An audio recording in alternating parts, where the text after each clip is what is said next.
We're here in the home of Bill and Toni Woodward, and we're going to be talking about the joy of giving.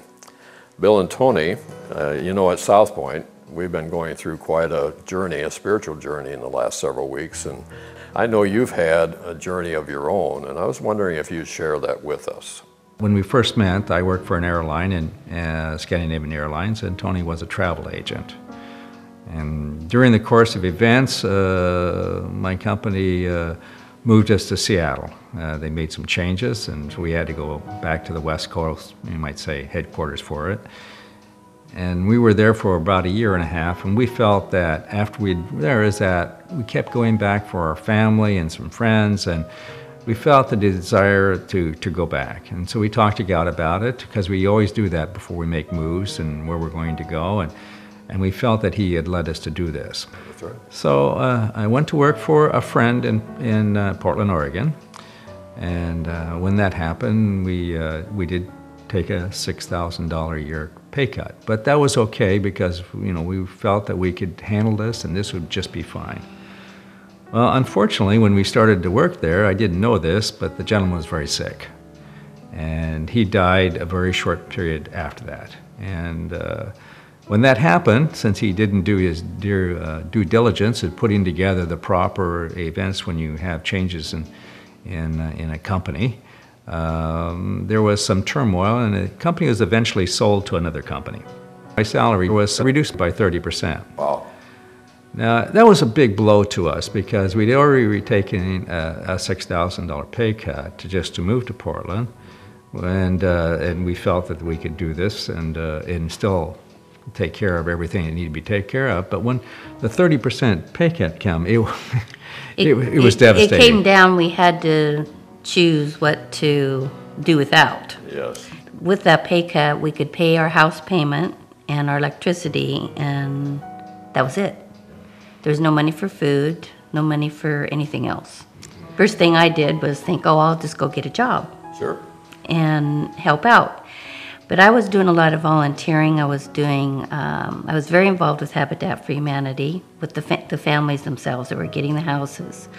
I did budget counseling for our church, and I was very involved in the children's ministry at the church. So job didn't really work for me, because I'd had to give all that up. So we talked about it and prayed about it, and Bill said, just go ahead and do what you're doing, and God will make this work. So you reduced your tithe then? No, we didn't, because you didn't? Like I said, we always trusted God from the beginning, and we felt that one of the things we were required to do was pay 10% of our income. And when our salary got reduced, yes, the amount that was being given was reduced, but it was still 10%, because we felt that if we are going to trust God to take care of this, take care of yourselves, and you just have to trust Him all the way, not just partially. And there wasn't even a question in our minds about, well, we need to have that money. We can really use this. That was not a question. That wasn't even, because it's something we did every month without even thinking as we do today. It's not even a question that's ever come to us. When she was doing budget counseling, she would run across families trying to make it, and they were saying, well, maybe we can do 2% or 3%. And I would explain to them, if they would tithe their 10% like they should, then the rest would take care of itself, just like it did with us. Some of them, it was hard for them to, so I've told this story to many of them, because we continued tithing, and the craziest things happened. He wouldn't go out on sales. He'd be doing a little bit over the phone, and he'd win sales contests, and we'd get a $500 check in the mail. And it was just, things like that happened for months. We tithed, we did our basic, and then God took care of our needs. He took care of our needs. He didn't necessarily take care of our wants. But we never went hungry. We never couldn't pay our electric bill. He even provided money for my gas to do my volunteering. And so it all worked out. We're not even sure how it all worked out sometimes, and we always had enough to pay everything.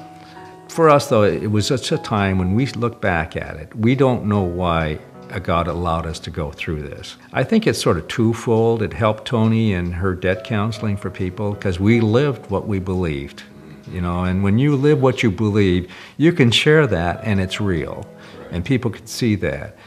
And I think the other thing is that there's no question in my mind that I can trust God to take care of us for the rest of our life. I don't worry about not having a job. I don't worry about having a job. I don't worry about my finances.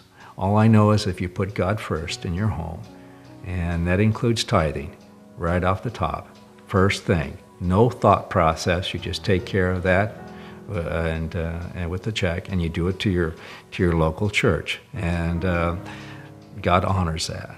Well, you've had some great experiences. You've given us a lot of encouragement just listening to you and what you've had to say. But is there something special that each one of you would like to share with the congregation as a way of encouraging them if they're going through like times?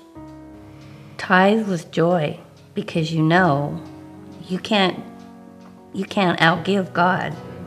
He's going to give back, and He's going to give back what you need. And everything you need. Yeah.